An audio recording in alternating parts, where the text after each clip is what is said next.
I spent almost $10,000 on this tree music production studio here in Bangkok, Thailand. Was it worth it? Let's find out. So in this video I'm gonna walk you through the whole building process. I'm gonna share my experience building a studio like this in Bangkok. Then we're gonna talk about the equipment that I use, why I use it and how I use it. Followed by talking about the acoustics, the isolation and also the absorption. And then the last point will be to explain how I intend to use this place and earn enough money to get my investment back and also be sustainable considering the high rent that I pay, which is way over my budget. And then at the end, I hope we come to a conclusion to find out, was it worth it or a big mistake? So the whole studio build, including isolation and acoustic treatment, only took 2 months, which is, I believe, incredible. The worker have been working here non-stop from the acoustic company and I'm really happy with the outcome. It's not perfect, but I think it's really, really good. The hard part, however, was actually to find a suitable place here in Bangkok.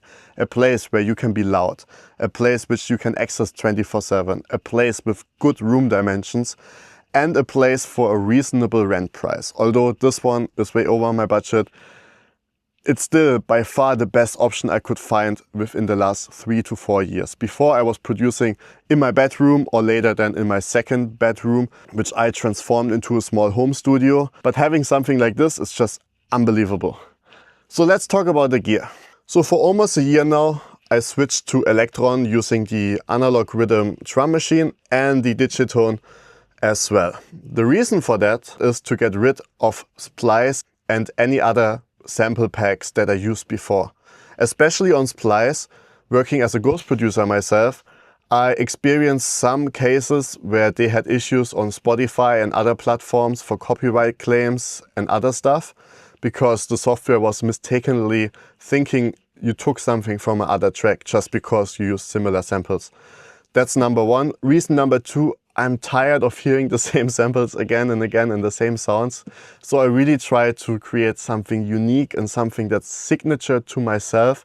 To be honest, it's a lot of work and sometimes I hate myself for this decision. It takes so much longer and getting into this whole Electron universe sometimes can be a nightmare where I think, look, just put in the samples and make your song and it's, I don't know, 10 times faster. But the fulfillment when you create a sound that actually sounds good and it's your own is really, really nice, and I push myself to go more in this direction to be really unique. Another reason why I use Electron is that I want to transition from being a normal DJ to be able to perform live with my own music, with my own live equipment, because nowadays everyone is a DJ and I'm also not tired of it, but it gets repetitive at some point. And I really think that live performance is the next big thing. Like you can stand out from the competition, you can be unique and you can perform your sounds the way you intend without any limitations. And I think Electron is a really, really good starting point. So using it for my production will give me most of the skills needed for later to be able to perform live as well. For my MIDI controller, I have the Ableton Push 2. To be honest, I don't use it that much. Sometimes I feel I'm faster with the mouse. But especially with the new Ableton synth from Ableton 12, it's quite a lot of fun to tweak the sounds. And those sounds are really powerful actually. And I also start to use more and more the stock plugins compared to my third-party plugins. I feel like the workflow is faster and the difference is not that big. And yeah, I just like how everything is laid out in Ableton. So I might use it more in the future, but right now it's still just for show. For my MIDI keyboard, I have the Complete Mark II. When I started producing music, I used native instruments a lot for everything. But while I was getting more and more experience for my personal workflow, I start to use it less. So right now I'm considering to sell this and buy something that's more integrated into Ableton. The NKS plugins are quite nice, like for controlling Diva, for example. But overall, I don't know. Maybe it's time to switch. I am very happy with my Clarlet interface from Focusrite. It's fantastic. It never let me down. I own it now for, I believe, 2 years. I really like how many in and outputs it has. Couple months ago, I was still having more hardware synths like the Novation Peak and the Behringer synths and so on. And you can plug everything easily in and out. For the price tag, I think it's really, really good. If I have some money left, I would probably upgrade to either UAD or RME. I especially like their SUBWERK integration, which would be really nice to reduce the latency for using SUBWERKs. My laptop is plugged in here into a hub, which is basically connected to everything. It's a M3 MacBook Pro, I believe, or M4, I'm not sure. It's really good, it's super powerful. I never had that feeling I need more power, so I'm not considering changing it at all. And then the last equipment that I use are my channel legs. Getting them into Thailand was a nightmare. They were at the custom for very, very long. And yeah, it was quite an experience. But I have them. They also never let me down. They work perfectly. I love their precise sound. It's unforgiving and just really, really clean. Sometimes I wish like I would have more bass, maybe bigger speakers. But yeah, for now, I think it's really, really nice and I'm happy with them. Also, what I have to say, those ISO black acoustic pucks here, they are not cheap, but especially in my old studio, in my home studio, when I used them for the first time, I really felt like the bass and everything sounded more freely. I know maybe it's just in my head, but I was really, really happy with them and I'm still happy with them. And another big advantage is that with those plugs, my seating position is in the perfect line for the speaker. So yeah, that's another plus. For the speaker stands, I have K&M stands. They are not cheap at all. I believe almost 250, 300 euros. But when we had the big earthquake here in Bangkok, and I was sure that my speakers would fall down from the stand, those stands held them in place. Even though there was a huge earthquake and our old building was shaking like jelly beans. So I'm really thankful for having them. I also have one microphone, that's the Rode NT1A, a classic. It's cheap, it's good, it's reliable. And yeah, I don't use it that much, but if I need one, that's the one I use. One thing that I don't have under control at all are cables. If you have any ideas for good cable management, please let me know. One more thing I want to talk about is my table. So this is an IKEA table. Before I had a music production studio table and I had problems non-stop. First of all, the acoustics and the reflections were really, really bad comparing it to a normal table. This table, which almost cost like $400 or $500, just made everything worse. Second, it had like those rack mounts here. And then for the second level for the monitor. And it was way too high, my neck was always hurting and I don't know, I really didn't like it at all. And then I saw this table on IKEA, I think it's 60 euros and it works perfectly. It's small, it's compact, my speakers have a lot of space so there's no reflection here. It fits everything perfectly, you can fit your interface here. And yeah, I'm really happy with this table. The only thing I want to replace is the table for the monitor right now, for the desktop. Yeah, that's just a placeholder until I have a better solution. So let's talk about acoustics. It's a nightmare. It's confusing, it's a rabbit hole, and no matter who you ask, you get a different answer. Luckily, I decided to find someone who is more experienced, someone professional to build this whole studio for me. It was not easy to find many options here in Thailand. It's not like in Germany or other Western countries where you just can go online and buy the GIK acoustic modules and slap them in. Here it's more like they build everything from the ground up, customized for your room. So there were like 4 or 5 potential companies. I reached out to all of them, but only 2 of them gave me the feeling that they understand what I am looking for. So they came over, they had a look, and both of them sent me their proposal. Both were really expensive and somewhat similar price. However, one was really fancy and it looked like a spaceship, like really, really nice. But I had that feeling it was more show than actually anything else. While the other one was more simple, the one I chose. But he really gave me that feeling that he understands it and that he tackles all my concerns, especially bass control and room isolation. So he presented the whole concept, and right now we have 3 layers of isolation, while the last layer is actually also swinging the plate to reduce the overall bass reverb time in this room from the beginning.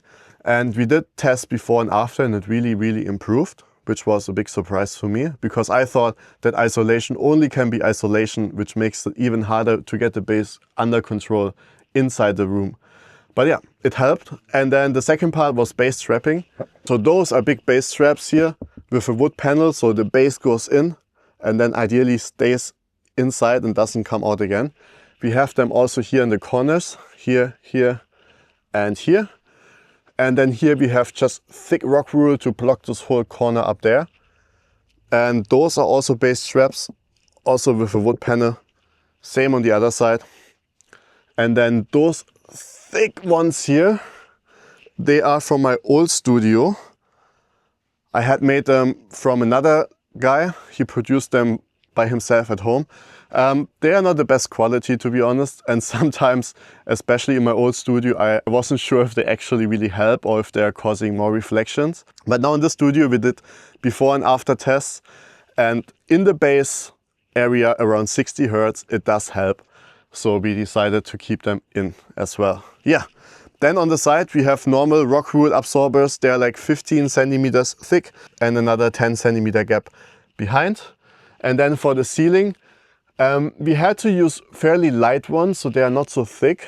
They're like only 5 centimeters, also here. And this one is 10, because we were concerned that the ceiling might not support that heavy of a weight from the isolation that we have on the ceiling as well. So what does that mean in numbers? This is my frequency response without SonarWorks or anything. So you see you have plus minus 4-ish decibel, and then you have a bass boost, which I applied by myself because I just like a little bit more bass. So yeah, it's plus minus 4 decibel, and the RT60 time, although it's not really something that matters in a small room like this, is still really good. Here's a graph. And yeah, it sounds just fantastic. It's really tight sounding. So for example, let's say we have a kick and a bass, and it's just tight. It feels really good. In the lows, like under 40 Hertz, it's still not perfect, and you can feel that more treatment or thicker treatment would have been nice to tackle those as well. But considering my budget and the size of the room, I think that's really the best we could do. Yeah, so that's my studio. I also can show you what's outside. This door is really heavy. I even have a bathroom, which is really nice. And then here is the exit. And the best part of the studio is it's right in the city center, so I have restaurants, bars, everything close by, and even my gym is just across the road. But now the big question, was it worth it? In total I spent $9,400 in the studio here.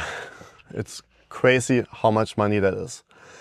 On top, the rent is not cheap. It's almost $500 per month to rent this place, and that's something you have to earn first as a music producer.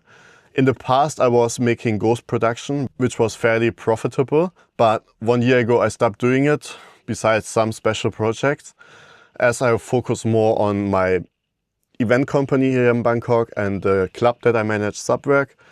So I had to set priorities. Also, it was a bit depressing to make music and see them succeeding while your own music just stuck and didn't move on. So meaning my main income as a music producer basically vanished. And now the big question is, how can I make this profitable here? What's the plan? So first of all, of course, it's for myself. I want to make music. I want to go through that journey and make the best music possible and play my music on the stage. That's something you cannot put any price tag on. Secondly, I'm also working to create a masterclass explaining the whole electron universe and how to use them for hard techno producers. And I think to have an environment like this really helps to boost the quality of the video and also the fun making those tutorials as well. Then third, overall I want to make more YouTube content, meaning I want to show my whole process of making songs. I want to share my tips, my experience, and all of that will be recorded here in the studio. Then I'm gonna offer this studio for rent. So if any one of you is in Bangkok and wants to make some music by themselves or want to book a session with me together, they can do it. Link down in the description. And then the last opportunity I see is that by making more videos and by having a professional studio like this, I'll be able to collab with other big producers, but also to be able to land sponsorships from, for example, Electron or other companies, working with them together and create something really, really nice that benefits everyone. Yeah, so that's the plan. Was it worth it? I don't know. Especially with my event company right now, I don't use the studio as much as I would hope to. I still have to prioritize the business that makes the most of money. So sometimes I feel like, shit, now I have this expensive studio. I put all my saving into this project and I don't use it. And I hate myself for it, but I just have to push myself to find the time, even though I'm tired or I don't feel like it, and just keep producing, keep producing. And I also start to enjoy making those videos more and more. So I also hope that this is gonna help me to push and just to do it. Just do it. So yeah, thanks for watching. See you in Bangkok. Bye.